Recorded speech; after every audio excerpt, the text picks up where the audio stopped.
Buenos días, hermanos.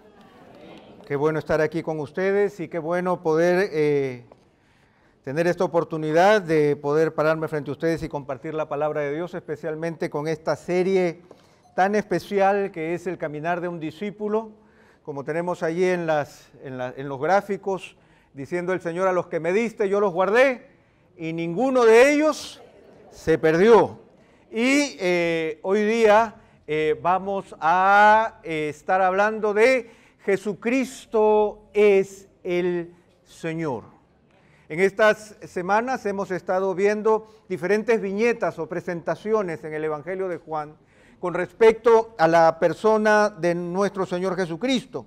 Pero yo quiero hacer un preámbulo, hacer una presentación previa, porque podría parecer que nosotros pudiéramos tomar decisiones. Por ejemplo, la semana pasada el pastor Néstor estuvo hablándonos de Jesús, el pan de vida, ¿verdad? ¿Se acuerdan?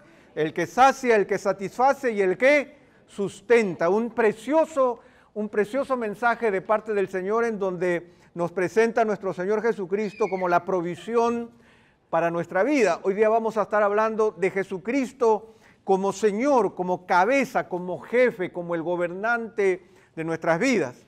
Pero podríamos cometer el error de decir, mira Pepe, a mí me gustó mucho tu mensaje, pero yo prefiero el mensaje del pastor Néstor. Me gustó más ese Jesús, el pan de vida, y este no tanto. Vamos a clarificar esta idea porque es importante que nosotros reconozcamos que cada una de estas presentaciones que hacemos de cada uno de los capítulos en que vamos avanzando en el Evangelio de Juan, nos muestra la grandeza de nuestro Señor Jesucristo, porque miren, este fue el propósito del apóstol Juan cuando escribió su carta, Juan capítulo 20, los versos 30 y 31. Prestemos mucha atención porque yo quiero que aquí nosotros nos aferremos a el propósito de Dios al tener estas sesiones cada semana. Dice así: hizo además Jesús muchas otras señales en presencia de sus discípulos, las cuales no están escritas en este libro. El apóstol Juan dice en otra parte que Jesús hizo tantas cosas que no cabrían en todos los libros del universo. Entonces, el Evangelio no es simplemente una biografía en donde se cuenta la historia de Jesús, sino que se toman ciertos aspectos importantes de la vida de Jesús para que nosotros como discípulos que caminamos con el Señor aprendamos quién es Él. En la segunda parte dice, pero estas se han escrito ¿para qué? Para que creamos. La palabra clave aquí, hermanos, es creer. Si hay algo que yo quiero, si hay algo que hay en el anhelo de mi corazón, es tener fe. Es poder creer que Jesús es el Cristo, el Hijo de Dios, y para que creyendo, ¿qué suceda? Tengamos vida eterna. Entonces, ese es el propósito de estas semanas, que nosotros crezcamos en fe, que nosotros crezcamos en conocimiento de Dios, de tal manera que al reconocer quién es Él, qué es lo que ha hecho, qué es lo que ha dicho, nosotros crezcamos en su nombre. Entonces, a nosotros nos toca hoy el capítulo 7 de Juan. Así que les invito a los que tienen su Biblia, que por favor abran sus Biblias, a los que tienen la Biblia en el teléfono, que abran el aplicativo de la Biblia en su teléfono sin mirar WhatsApp. Abran en Juan capítulo 7. El ejercicio es que siempre tengamos la Biblia abierta. Vamos a ver, ¿de qué vamos a ver en el capítulo 7? En el capítulo 7, el apóstol quiere presentarnos el gran contraste entre las múltiples opiniones humanas con respecto al Señor Jesucristo y la que presenta el mismo Jesús en la palabra de Dios. En este capítulo 7 nosotros nos vamos a encontrar con una infinidad de opiniones acerca de Jesús y cómo Jesús responde a esas opiniones. Yo me tomé el trabajo de contar cuántas palabras tiene el capítulo 7. El capítulo 7 tiene 930 palabras. Para que ustedes entiendan más o menos el balance, 70% de Juan capítulo 7 son las opiniones de la gente. 70% del capítulo 7 y 30% son las palabras de Jesús. Por lo tanto, lo que se nos va a presentar es un contraste entre las opiniones de Jesús y lo que opina Jesús acerca de sí mismo. ¿Saben por qué? Porque nosotros vivimos en un mundo lleno de opiniones, ¿verdad? Hoy día todo el mundo opina. La opinión es un derecho y la opinión se ha convertido aún en la verdad. Oye, es mi opinión, es mi verdad. Y al que no le gusta, que se calle, porque eso es lo que yo voy a decir. Lo vemos en el Twitter, lo vemos en las redes sociales, la gente opina, dice para acá, dice para allá, y lo peor es que nunca nos ponemos de acuerdo. Y a veces nosotros en la vida espiritual, a veces también nosotros nos manejamos por las opiniones. En nuestro WhatsApp, ¿qué nos llegan? Nos llegan los mensajitos de fulanito, de menganito, el versículo por acá, el mensajito por allá, que el pastor famoso, que el otro de aquí, que el otro de allá, y al final se nos hace un arroz con mango clavado de opiniones y nosotros no podemos llegar a discernir exactamente qué tenemos que buscar. Eso es lo que el capítulo 7 intenta resolver, o las opiniones o lo que dice el Señor Jesucristo. Y permítanme contarles una brevísima historia para que ustedes puedan ver más o menos lo que sucede cuando nos dejamos llevar por las opiniones. Seguramente ustedes han oído esta historia. Había una vez un hombre que estaba caminando con su hijo Juanito y tenía en la otra mano, iba jalando un burro. ¿Conocen la historia o no? Ah, ya, sí la conoce. Entonces, la historia. Entonces, Juanito, el papá y el burro iban caminando con el burro. En eso se encuentran en medio del camino con un grupo de gente y la gente dice, oye, estos son más burros que el burro, porque teniendo un medio de transporte, no lo usan. Entonces el papá dijo, oye, ¿verdad, no? Juanito, súbete al burro. Lo subió al burro, cogió el burro y siguió caminando. Iba caminando y se encontró con otro grupo de personas. El grupo de personas dijo, pero qué niño más desconsiderado, teniendo a su papá mayor y él subido en el burro. El papá dijo, ¿verdad, no? Juanito, bájate. Tú lleva el burro que yo me voy a subir. Entonces Juanito empezó a jalar el burro, ¿no es cierto? Con el papá sentado sobre el burro. Siguen por el camino y se encuentran con otro grupo de personas. ¿Qué dicen esas personas?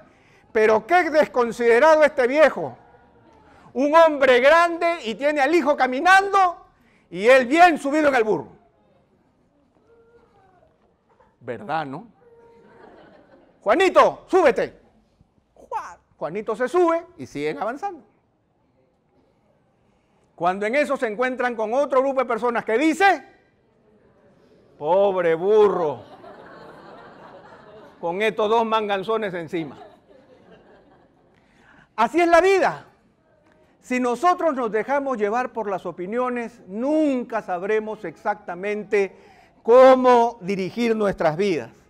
Por eso es que nosotros vamos a ver en este capítulo, Juan nos va a ayudar y nos va a guiar para que nosotros podamos diferenciar las opiniones de lo que nosotros buscamos de Jesús, que Él mismo proclama. Entonces vamos a ver este primer punto. El señorío de Jesús se basa en la veracidad y no en la popularidad. No hay en la Escritura ningún momento en donde se nos diga que Jesús vino al mundo a ser popular.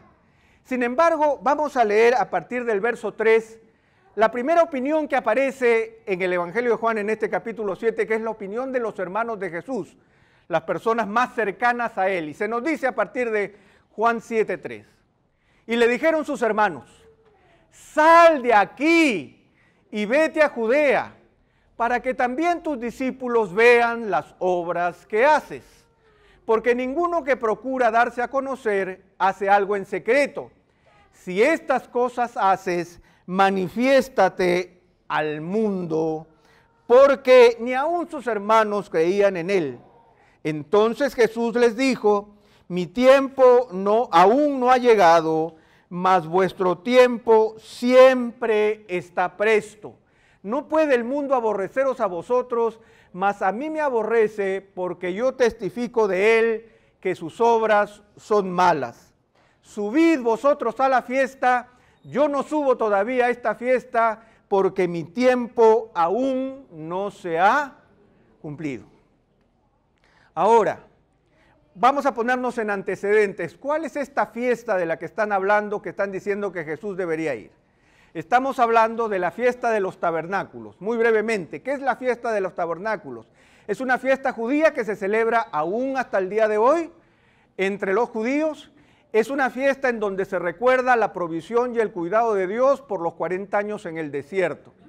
¿Qué tenía esta fiesta de especial? Bueno, la gente cogía ramas de palma y en sus casas y en las entradas de sus casas y en sus azoteas, ellos ponían como una, ¿qué podríamos decir? Como una chocita, armaban una chocita y procuraban ellos pasar tiempo allí recordando cuando ellos estaban de peregrinos en el desierto, gozando de la provisión y el cuidado de Dios. Esa es básicamente la idea principal.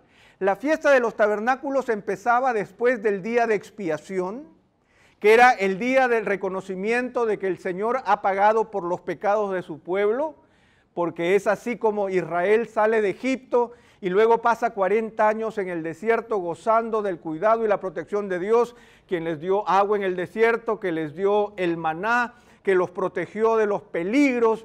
La Biblia dice que ni los zapatos se gastaron porque el Señor estaba cuidándolos completamente durante todo ese tiempo. Era quizás la fiesta monumental de ese tiempo. Los judíos dice que encendían con antorchas todo el templo de Jerusalén y ellos salían en procesiones, en desfiles por la calle con antorchas encendidas, recordando que el Señor los protegía con llama de fuego en las noches y con una nube que los cubría del sol durante el día. Esa era la fiesta de los tabernáculos y ese era ese momento importante que estaba sucediendo en ese momento. Ahora, ¿cuál era la opinión de los familiares de Jesús? Los familiares de Jesús o los familiares cercanos de Jesús trataban de convertir a Jesús en un chico reality. Ustedes saben quién es un chico reality, ¿no es cierto? Alguien famoso, popular, que lo sigue mucha gente, que es lindo, ¿no es cierto? Que todo el mundo está de acuerdo con él. Ahora, más o menos eso era lo que la familia de Jesús quería de Jesús. Se lo voy a presentar los versículos que acabamos de ver en otra versión, en la versión de la Nueva Traducción Viviente. Dice, y sus hermanos le dijeron, sal de aquí y vete a Judea. O sea, ¿qué les está diciendo? Oye, Jesús, tú estás aquí en Galilea, que es una provincia. Oye, deja Huacho y ándate a Lima. ¿No es cierto? Eso es lo que le está diciendo, porque en Lima está la gente, ándate al Parque Kennedy, donde la gente te pueda ver, donde ¿quién? Tus seguidores, pareciera a los tiempos modernos, que nos gusta tener los seguidores, los muchos seguidores, para que los seguidores puedan ver tus milagros. Ahora permítanme hacerle algunas clarificaciones que tienen que ver con la exégesis del Nuevo Testamento y que tienen que ver con el idioma original. Cuando dice allí, donde tus seguidores puedan ver tus milagros, la palabra ver, en el original griego, es de donde viene nuestra palabra teatro. O sea, hazte ver, ¿no es cierto? Eso es lo que está diciendo, que Jesús se haga ver, o sea, hazte ver. Más adelante les dice, no puedes hacerte famoso si tú te escondes.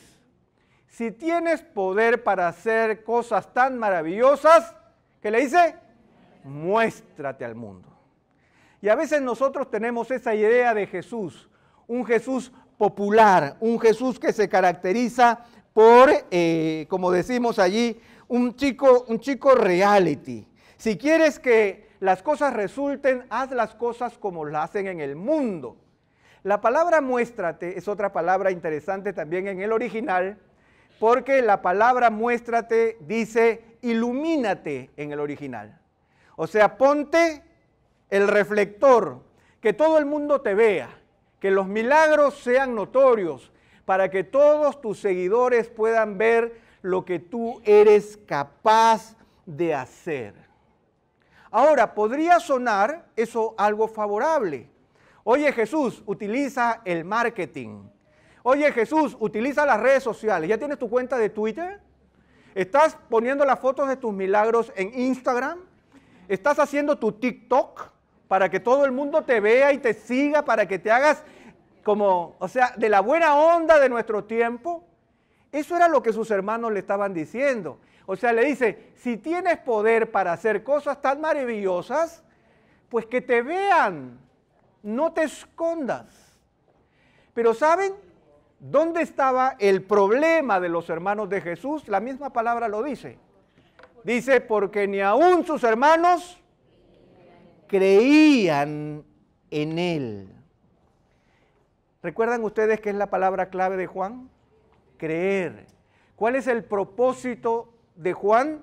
Que nosotros a través de lo que vemos en Jesús podamos creer. Y esta es la palabra correcta. Creer es tener una noción correcta de quién es Jesús. Creer es tener una noción correcta de quién es Jesús. Ahora, en los tiempos modernos, el creer se ha convertido en algo que es de mi posesión. Yo creo en Jesús a mi manera. Yo creo así porque así lo siento. Yo creo esto porque así me nace desde dentro. Y déjenme decirles que esa no es una posición bíblica sobre el creer. El creer justamente de estos hermanos de Jesús tiene que ver con el hecho de que no creen porque tienen una idea equivocada de quién es Jesús. Ellos no creen porque son ignorantes acerca de quién es Jesús en realidad. Le están proponiendo que haga algo que Él no va a hacer porque Él es Señor. Ahora, yo quisiera reforzar la idea de creer, que es la idea del Evangelio de Juan. ¿Qué es el creer? El creer es tener fe, ¿verdad? ¿De dónde nace esta fe? Veamos esta definición. A través de las Escrituras, ¿qué es la fe? La fe es la respuesta provista por Dios de confianza frente a la revelación que Dios hace de sí mismo. La fe o el creer es el resultado de la confianza que Dios mismo deposita en mí, producto de lo que Él me dice que Él es. No de lo que yo imagino que Él es. No de lo que yo espero que Él haga. La fe y el creer es tener un concepto correcto de quién es Dios. ¿Dónde está ese concepto correcto? En las Sagradas Escrituras. Dios se ha revelado de tal manera que nos ha dejado plasmado en las Escrituras su carácter. Nos ha plasmado en las Escrituras su voluntad. De tal manera que la fe es el resultado de haber sido expuesto a la palabra de Dios. Por eso es que nosotros encontramos dos pasajes fundamentales en la Escritura, ambos del apóstol Pablo, uno escrito a la carta a los Efesios y la otra a la carta a los Romanos, que nos dicen dos verdades fundamentales con respecto al creer.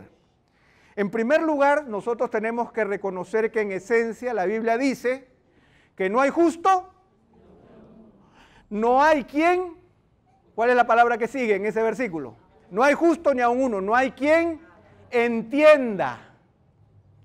De tal manera que el creer no es algo intrínseco en mí, no es algo innato en mí. No es que hay algunos que nacen con fe y otros sin fe. Todos nacimos sin fe porque estamos separados de Dios. Pero la fe, como dice Efesios 2:8, la fe es un don de Dios. La palabra don es regalo. Por lo tanto, es algo que yo no merezco. Es algo que yo no puedo tomar por mí mismo. Es algo que el Señor me entrega libremente. Es un regalo de Dios. Ahora, ¿dónde está ese regalo? Romanos 10:17 dice, la fe es ¿por qué? Por el oír la palabra de Dios. Por lo tanto, ¿dónde está la fuente de la fe? En la palabra de Dios. De tal manera que cuando yo me sumerjo en la palabra, yo descubro quién es el Señor Y al descubrir quién es el Señor deposita fe en mí como un regalo para mí, para que yo confíe en Él. De tal manera que cuando tú dices, oye, me siento sin fe, lee tu Biblia. Oye, no sé qué me pasa, tengo que creer con más fuerza, lee tu Biblia. Conoce al Señor. El Señor ha dejado revelado quién es Él en su palabra. Por lo tanto, Jesús, en respuesta a esa aproximación popular de sus hermanos, Jesús es Señor porque Él no se somete a los vaivenes del mundo y sus opiniones. Él no dice, a ver, ¿cómo hacemos para hacerme más popular? A ver, ¿cómo me muestro mejor? ¿Cómo pongo el reflector a mí? ¿A quién llamo para que me haga un reportaje en el periódico? A ver qué foto con mi lado bueno voy a tomarme para que la gente me dé like. El Señor Jesús no está impresionado por nada de eso. ¿Saben por qué? Porque Él es Señor.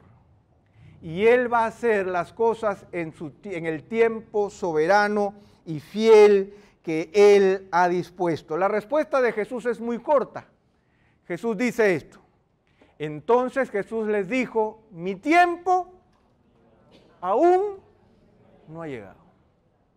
No es un asunto de popularidad, no es un asunto de dónde está la gente, es un asunto del tiempo de Dios para mi vida. Él dice, mas vuestro tiempo siempre está presto. O sea, tu tiempo no depende como de mi tiempo, porque mi tiempo tiene propósito. Ahora, permítanme hacerles otra aproximación bíblica para que aprendamos cómo se entiende el tiempo en la Escritura. El tiempo en la Escritura se entiende de dos maneras. Primero está el tiempo cronos, de donde viene nuestra palabra cronómetro, que es el tiempo del reloj. Ahora son 11 y 7 minutos, en 60 segundos más van a ser 11 y 8 minutos. Ese es el tiempo que corre y que está allí en nuestra vida y que se va desgastando. Nos paramos frente a un semáforo y estamos frente al tiempo cronos. El tiempo va avanzando y ahora los semáforos dicen 58, 57, 56. Ustedes se han dado cuenta de los semáforos y uno va como, vamos, vamos, vamos. Y a veces hay semáforos que se ponen 00 y se sigue ahí 00 y no cambia la luz. Ese es el tiempo cronos. Pero hay un segundo tiempo que es el tiempo kairos, que ese es el tiempo que dice Jesús que su tiempo no ha llegado. ¿Cuál es ese tiempo? Yo se los voy a decir. En nuestros días sería como el tiempo de nuestra agenda. Martes a las 9 de la mañana voy a hacer el trabajo que me corresponde. Ese es el tiempo con propósito. Ese es el tiempo preestablecido en que yo decido que voy a hacer algo. Jesús es Señor porque Jesús es dueño del tiempo. Y Él va a hacer las cosas, ¿cuándo? En su tiempo, conforme a su propósito. Él no va a moverse por la popularidad. Él no es un político que se pregunta qué la gente está pensando hoy para salir a hablar de eso, para ganarme más fama y popularidad del pueblo. Jesús actúa de acuerdo a su propio tiempo y es lo mismo que el Señor nos aconseja a nosotros. Mirad pues con diligencia cómo andéis, dice el apóstol Pablo en la carta a los Efesios. No como necios, sino como sabios. ¿Y qué debo hacer? ¿Cómo anda un sabio? Un sabio aprovecha bien el tiempo porque los días son malos. La palabra aprovechar tiene que ver con el hecho de comprar el tiempo, que el tiempo tenga propósito, que tú establezcas, no que el tiempo corra como quien se sienta en la playa y se está tostando ahí, y el tiempo pasa, ¿no es cierto? Y como me tosté de este lado, ahora me tosto de este lado, ¿no es cierto? Y no hay nada en que pensar más que escuchar el ruido de las olas que van y vienen sin sentido. Lo que dice es compra tiempo. Y cuando tú compras tiempo, ese tiempo empieza a tener propósito, empieza a tener razón de ser. Eso es lo que hace a Jesús Señor. Y eso es lo que hace que nosotros también en cierta medida entendamos el señorío sobre el tiempo. cuando nosotros lo establecemos en un horario, cuando nosotros establecemos lo que esperamos que ese tiempo nos provea. Jesucristo es Señor de su tiempo. El Señor va a hacer las cosas conforme a su propósito y conforme a su tiempo. Y hay algo que también podría sonar chocante, y lo acabamos de leer. Jesús no tiene la intención de ser popular o famoso en el mundo. De una manera superficial, mucha gente reconoce a Jesús hasta que Jesús dice algo que nos afecta. Por ejemplo, ustedes nos ponemos a pensar, la Navidad, ¿qué celebramos en la Navidad? El cumpleaños de Jesús. ¿Cuántos se acuerdan de Jesús? Muy pocos, ¿verdad? Los regalos, las cosas, gastar plata, la fiesta. No estamos pensando en Jesús. En la Pascua, en abril, en Semana Santa, ¿cuántos se acuerdan del sacrificio de Jesús? No, fin de semana largo. ¿A dónde nos vamos? Al Cusco. Hay que aprovechar los días. A Huachipa. ¿A dónde vamos? ¿Dónde hay un club? Un hotel con all inclusive. Porque nos tenemos que ir. Los huevitos para los niñitos. Es Pascua. Pero no nos acordamos del Señor. En realidad, el Señor no tiene la intención ni de ser popular, ni tampoco de ser famoso en el mundo. Y quizás estas palabras de Jesús pueden sonar chocantes, pero son la realidad. Él dice, no puede el mundo aborreceros a vosotros. ¿A quién se lo está diciendo? A sus hermanos. ¿Por qué? Porque sus hermanos quieren hacer las cosas como al mundo le gusta. Y mientras el mundo esté agradado, mientras se hagan las cosas como el mundo quiere, tú vas a sobrevivir. Pero Jesús dice, esto pasa con ustedes, pero a mí, ¿qué sucede? A mí me aborrece. Ahora, esta palabra es muy fuerte, porque es la palabra detestar. Pero en realidad, el significado de la palabra tiene que ver más con el hecho de que no le reconocemos como Él es. No le reconocemos en toda su dimensión. ¿Y por qué no le reconocemos en toda su dimensión? Porque el Señor Jesús tiene básicamente un mensaje en donde su primer llamado es un llamado al arrepentimiento. El primer llamado que el Señor le hace a los hombres es arrepentíos porque el reino de los cielos se ha acercado. Ese es el primer llamado de nuestro propio testimonio. Nuestro testimonio de conversión tiene que ver con el hecho de que el Señor me llamó a cambiar mi vida de separación con Él a una vida de obediencia a Él. Yo andaba de una manera opuesta a sus caminos y el Señor me llamó a reconsiderar mis caminos y a caminar con Él en arrepentimiento y en fe. Pero eso produce aborrecimiento porque dice, yo testifico que sus obras son malas. Ese es el primer llamado que nos hace el Señor. Por eso es que nosotros encontramos también en las Escrituras que muchas veces sus apóstoles no supieron entender los mensajes de Jesús. Recuerden ustedes que el apóstol Pedro en Lucas el capítulo 5, luego del milagrazo de Jesús en la barca, ¿qué le dijo Jesús? ¿Qué le dijo Pedro a Jesús? Aléjate de mí, Señor.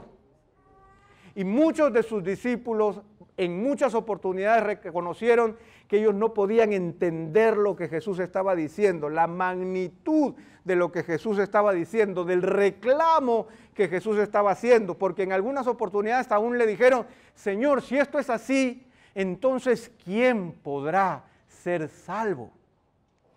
Esa es la realidad del señorío de Jesús. Nuestro Señor va a hacer las cosas en su tiempo y nos va a decir lo que tiene que decirnos, no lo que nosotros quisiéramos escuchar. Y eso no lo va a hacer popular. En segundo lugar, el señorío de Jesús se basa en la voluntad de Dios y no en la de los hombres. El tiempo de Dios, el llamado de Dios, la voluntad de Dios es lo que hace a Jesús Señor. ¿Por qué? Recordemos que estamos mezclando las opiniones de la gente versus la opinión que tiene Jesús acerca de sí mismo. Y la opinión de la multitud siempre va a ser confusa, siempre va a ser falible con respecto al Señor Jesús. Y eso es lo que nos pasa aún en el día de hoy, cuando nosotros escuchamos y leemos de las opiniones acerca de Jesús. El versículo 12 de Juan capítulo 7 dice: y había un gran murmullo acerca de él entre la multitud. Pues unos decían, ¿qué decía este grupo de aquí? ¿Qué decía? Que Jesús es bueno. ¿Y qué decía el otro grupo? Ah, ¿no les gustó? No, sino que engaña al pueblo. No había un punto medio. O era bueno o era un engañador. Esa era la realidad de la opinión de la gente. Y no solamente eso, sino que dice: mas a la mitad de la fiesta subió Jesús al templo y enseñaba, y se maravillaban los judíos diciendo: ¿cómo sabe este letras sin qué? Eso es despectivo, ¿cierto? Eso es como menospreciar lo que Jesús está enseñando, porque básicamente, ¿y este dónde estudió para que nos hable de esta manera? Y por lo tanto es un acto despreciativo hacia las enseñanzas de Jesús, porque entonces las enseñanzas de Jesús no están acreditadas, por decirlo de alguna manera. Y eso es lo que sucede. Las opiniones de la gente siempre van a variar. Y el apóstol Juan nos está diciendo: por favor, cuídense de las opiniones con respecto a su Señor. Porque básicamente Jesucristo no descansa en las opiniones, sino en la verdad eterna de la palabra del Señor. ¿Dónde es que conocemos al Señor? Al Señor Jesús lo conocemos en las páginas de la Escritura. Miren la respuesta de Jesús. A mí me encantan las respuestas cortitas de Jesús, porque oye, aquí no se trata de decir muchas cosas. Mi respuesta es muy corta. Mi doctrina no es mía, sino de aquel que me envió. Aquí no se trata de mi verdad, aquí no se trata de agradarlos a ustedes. La palabra doctrina es básicamente la palabra enseñanza, aquello didáctico que yo les estoy entregando. Esto no es mío, esto le pertenece al Señor. La verdad, hermanos, siempre tiene que ser más grande que nosotros. Nosotros nos sujetamos a la verdad. La verdad no se sujeta a nosotros, y Jesucristo es camino, verdad y vida. Ese es nuestro Señor. Por lo tanto, a fin de aclarar esto, permítanme poner dos versículos del Evangelio de Mateo. Mateo capítulo 5, el verso 17. No penséis que he venido para abrogar la ley o los profetas. No he venido para abrogar, sino para cumplir. Yo no he venido a anular ningún mandamiento. Yo he venido a cumplir los mandamientos de Dios. Y esta es otra palabra clave que nosotros tenemos que guardar en nuestro corazón, que es la idea del cumplimiento de aquello que el Señor vino a hacer. Y en el versículo siguiente, en el verso 18, dice: porque de cierto os digo que hasta que pasen el cielo y la tierra, ni una jota, ni una tilde pasará de la ley hasta que todo se haya cumplido. Nuevamente, el Señor viene a cumplir las promesas que están escritas en la palabra de Dios. La palabra cumplimiento es una palabra fundamental en la Escritura, de tal manera que lo que el Señor ha revelado a lo largo de su palabra, el Señor Jesucristo dice: yo no voy a dejar que pase ni una jota ni una tilde. Ahora, cuando dice jota, en realidad es una comilla chiquititita que existe en el alfabeto hebreo, que es como una marquita pequeña, y el Señor dice: yo no voy a dejar que ni eso pase hasta que todo se haya cumplido. De tal forma, hermanos, que el creer en nuestro Señor requiere entender que el Señor vino a cumplir aquello que ya estaba establecido, aquello que el Señor ha dejado claro en su palabra. El Señor desde la eternidad tuvo un plan y ese plan se va a cumplir a cabalidad porque Dios es fiel. Ahora, ¿cuál es nuestra demanda? Para mí, solo podemos saber si Jesucristo es nuestro Señor, si es que hemos probado la eficacia de sus palabras y su poder a través de nuestra obediencia. Miren ustedes lo que dice el versículo 17 de Juan 7. Para nosotros, discípulos del Señor, quizás, hermanos, este es uno de los pasajes más importantes para poder crecer en el Señor.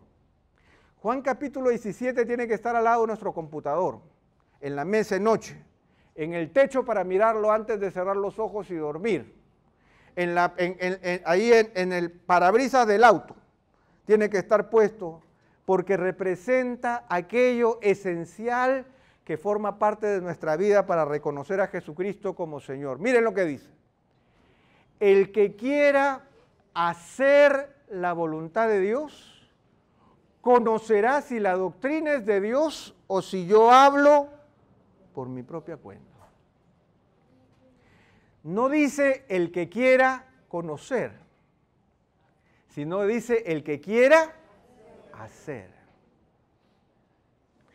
Porque todo en la Escritura tiene que ver con cumplimiento. Si Jesús vino a cumplir a cabalidad la ley, ¿qué es lo que le va a pedir a sus discípulos? Que observemos, que seamos intelectuales de la ley, que sigamos su ejemplo. ¿Y cuál es el ejemplo que nosotros seguimos de Jesús?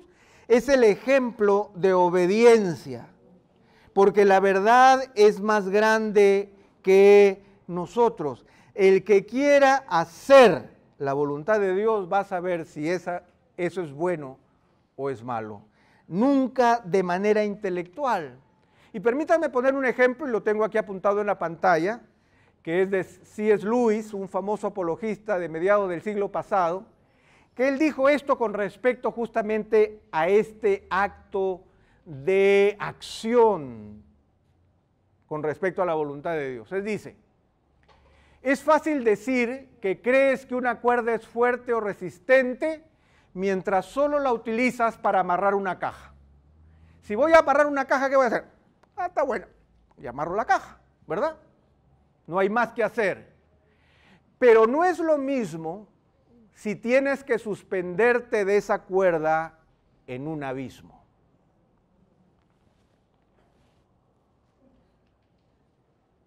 Voy a hacer, ¿y ya?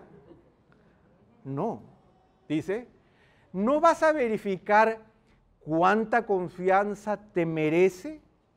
Solo un riesgo verdadero pone a prueba la realidad de una creencia. Solo podremos saber si la voluntad de Dios es realmente eficaz en nuestra vida cuando decido ponerla en práctica. Y para ponerla en práctica tengo que conocer todo el consejo de Dios. Si un día se paran delante mío con un auto, bien bonito, de esos que le han pasado todas las, ¿cómo se llaman? Las lacas esas que le ponen, brilla. Uno abre el auto y huele a perfume de flores. El lomito ese está brillante, le echaron el aceitito. Los asientos están resplandecientes, los neumáticos brillan, preciosos. Y yo digo, qué lindo tu auto. Y en eso la persona me dice, te lo vendo. Yo lo voy a comprar así porque lo vi bien pintadito. ¿Qué voy a hacer? Voy a investigar. Ábreme por favor la cosita. ¿Puedo traer un mecánico? ¿Puedo darle la vuelta? Y 1000 cosas más, porque no bastó esa primera visión del auto cuando me dicen, ese auto puede ser tuyo y voy a gastar mis dolaritos en ese auto. Cuando mi vida está en juego y Jesús me ofrece vida eterna, ¿qué voy a hacer? Voy a buscar creer en Él con todo mi corazón. Pero ¿dónde voy a encontrar creer? En la palabra de Dios. De tal manera, hermanos, que el Señor nos demanda que para ser Señor de nuestras vidas, nosotros podamos reconocer que Él quiere que nosotros le conozcamos a cabalidad. Y estoy recordando un pasaje para los que tienen su Biblia, porque no lo tengo ahí apuntado, Deuteronomio 29, 29. Es un pasaje también que nosotros debemos recordar mucho, porque es un pasaje esencial para el crecimiento en nuestra fe. Deuteronomio 29, 29. El quinto libro de la Biblia, para los que no saben. Génesis, Éxodo, Levítico, Números, Deuteronomio, el quinto libro de la Biblia. Dice Deuteronomio 29, 29. Las cosas secretas pertenecen a Jehová nuestro Dios, mas las reveladas son para nosotros y para nuestros hijos para siempre. ¿Para qué? Para que cumplamos todas las palabras de esta ley. De tal forma que la palabra cumplimiento es esencial. Hay cosas secretas que solamente le pertenecen al Señor, pero las que el Señor ha dejado en su palabra son para que las pongamos en práctica. Y solamente poniendo en práctica la palabra de Dios podremos descubrir si es realmente de Dios. Y podremos descubrir lo que el apóstol Pablo decía en Romanos 12, ¿no es cierto? Que si ponemos nuestras vidas y la consagramos delante del Señor, podremos entender que la voluntad de Dios es buena, agradable y perfecta. Pero tenemos que someternos a ella. Ahora, para terminar, el señorío de Jesús se basa en ser el cumplimiento de las Escrituras. Jesús es el cumplimiento de las Escrituras. Y hay algo interesante que ver en el capítulo 7 de Juan, en donde tanta gente opina de Jesús.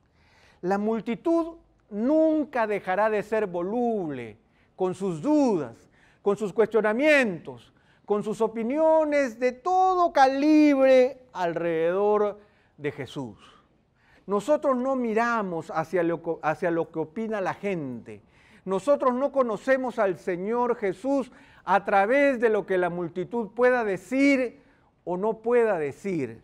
Porque permítanme hacerles un resumen porque no puedo ponerle todos los pasajes, pero miren ustedes lo que estaba sucediendo en Juan 7. Algunos pensaban, en algún momento le dicen a Jesús, oye, tú tienes un demonio por la forma en que tú estás hablando. Otros estaban esperando la aprobación de los gobernantes y los poderosos, porque decían, oye, pero si los fariseos no creen en Jesús, mejor no creer, porque se supone que ellos saben, ¿verdad? Entonces, si ellos saben, entonces nosotros tampoco. Además, las autoridades, los bacanes de este tiempo, ¿no es cierto?, los populares, los chicos reality, no hablan nunca de Jesús, entonces no debe ser importante, porque ellos se llevaban por lo que decía la mayoría o por lo que decía la gente importante de su tiempo. Algunos establecían características equivocadas de Jesús, de acuerdo con su propia percepción. Algunos decían, oye, este parece profeta. Otros decían, oye, ¿no será el Mesías? Pero en realidad el Mesías no se sabe de dónde va a venir, va a aparecer de repente. Otros decían, oye, este habla bonito, pero en realidad, ¿será realmente o tendrá que venir otro? Y para colmo de males, las autoridades religiosas lo único que querían era callarlo, apresarlo y acabar con él. O sea, hermanos, y esta es una advertencia para nosotros porque la tiene el Evangelio de Juan y es una advertencia que se presenta a lo largo de todos los evangelios. A veces las autoridades religiosas no tienen la última palabra. No la tengo yo como pastor. Yo tengo que ser fiel a lo que dice la palabra, pero tú tienes que ser capaz de descubrir si yo soy fiel o no. No vaya a ser que yo tenga lengua de pajarito, ¿no es cierto? Y que tenga un verbo y una elocuencia dorada, y ustedes estén creyendo algo de un Jesús que realmente no es cierto y que no está respaldada por las Escrituras. Por lo tanto, cuando dice que las autoridades religiosas, aquellos que se suponía que conocían la ley, no reconocieron a Jesús, es una advertencia para todos nosotros también, que en realidad nosotros tenemos que ir a la palabra de Dios. Y me quedan 2 minutos. Ahora, ¿Por qué Jesús es Señor a pesar de todo ese Niágara de opiniones contrarias y equivocadas con respecto de a Él? Jesús es Señor porque tiene todo bajo control y nunca dejará de ser fiel a la palabra y a las promesas de Dios. El apóstol Pablo decía, aun si nosotros fuéramos infieles, Él permanece fiel. Y en la palabra, especialmente en el hebreo, la palabra fidelidad y verdad son la misma, se entrecruzan, es la misma palabra y algunas veces se traduce fidelidad y otras veces se traduce como verdad. ¿Saben por qué? Porque solamente puedo ser fiel si soy veraz. Solamente puedo ser fiel si es que soy veraz a aquello que yo estoy afirmando. Y Jesús es fiel a sus promesas. Y Jesús vino a cumplir la Escritura. Y Jesús vino a decir, ni una jota ni una tilde pasará hasta que todo se cumpla. El cielo y la tierra pasarán, pero mis palabras no pasarán. Yo soy fiel a mis promesas, a lo que yo he establecido en la palabra de Dios. Por eso es que déjenme contarles muy brevemente qué es lo que sucede en este momento, en el gran último día de la fiesta. La fiesta ha pasado y durante todos esos días Jesús ha recibido millones de comentarios acerca de Él y Él ha dado un par de respuestas muy cortitas con respecto a quién es Él, pero muy contundentes. Ahora, en el gran último día de la fiesta de los tabernáculos sucedía algo espectacular. Los sacerdotes salían con todo el pueblo en un gran desfile, dándole 7 veces la vuelta al templo. 7 veces la vuelta al templo, el número perfecto. Y en esas 7 veces ellos iban cantando y declamando y gritando un solo versículo, que era el Salmo 118, el verso 25.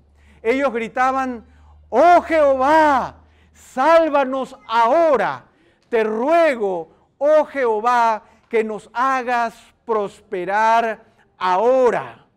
Sálvanos ahora.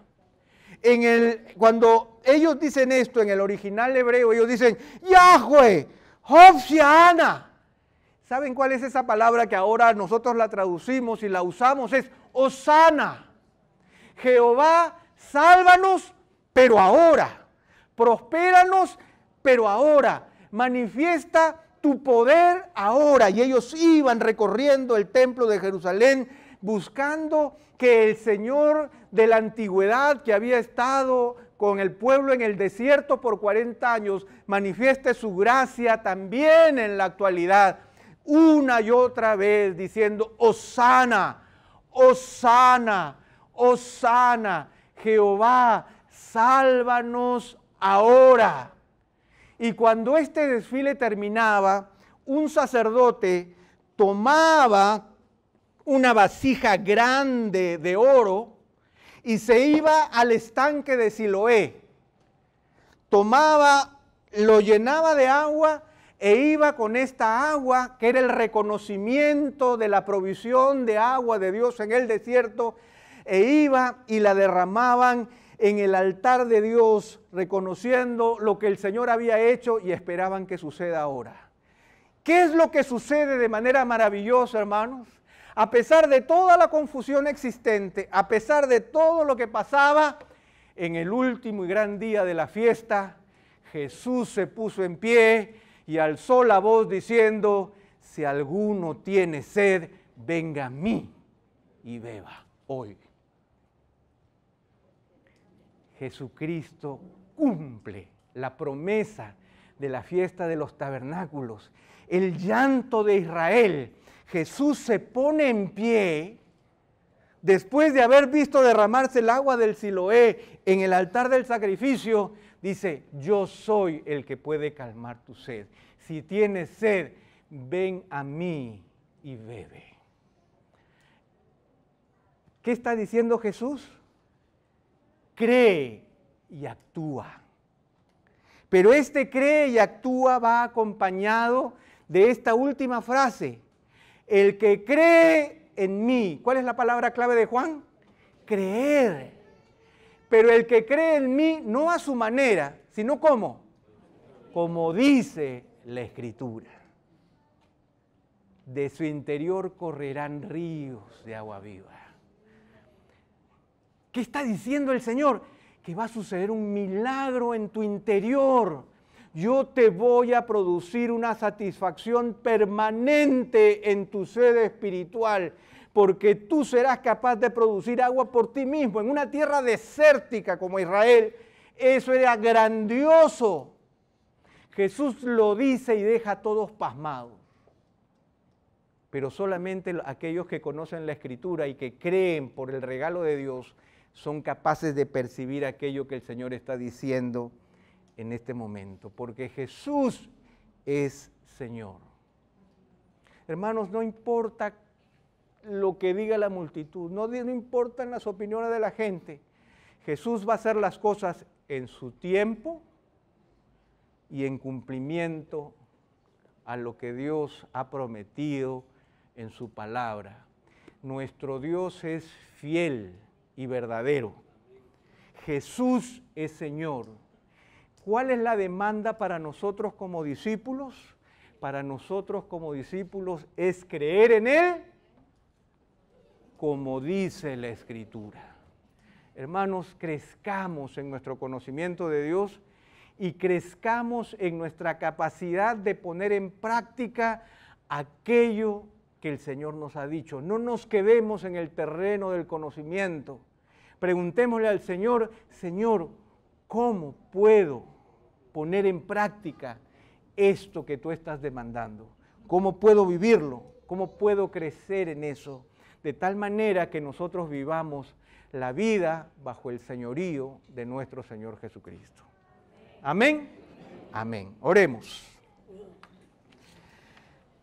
Señor, queremos bendecir tu nombre y queremos darte gracias porque tú eres bueno y porque para siempre es tu misericordia. Queremos pedirte, Señor, que tú nos ayudes, Señor, a poder luchar y lidiar con tantas opiniones que escuchamos alrededor de Jesús, con tantas opiniones positivas, negativas, mediocres, superficiales, marqueteras. Señor, con tantas cosas que se creen acerca de Jesús, pero que nosotros creamos en el Jesús de las Escrituras y como discípulos nos preocupemos por conocer, seguir y vivir la vida del Jesús que aparece en tu palabra. Señor, queremos pedirte que ahora que vamos a entrar, Señor, en la mesa, en la cena de nuestro Señor Jesucristo, que recordemos que esos elementos, Señor, simbolizan lo que tú has hecho en nuestras vidas, que nosotros vivamos de esa manera. Señor, queremos declararte a ti como el Señor de nuestras vidas, pero queremos que tú seas el Señor de nuestras vidas conforme a las Escrituras. Señor, bendice a mis hermanos presentes de acuerdo a cada una de sus circunstancias y sus realidades y aplica tu palabra conforme a tu voluntad. Te lo pedimos en el nombre de Jesús. Amén. El Señor les bendiga, hermanos.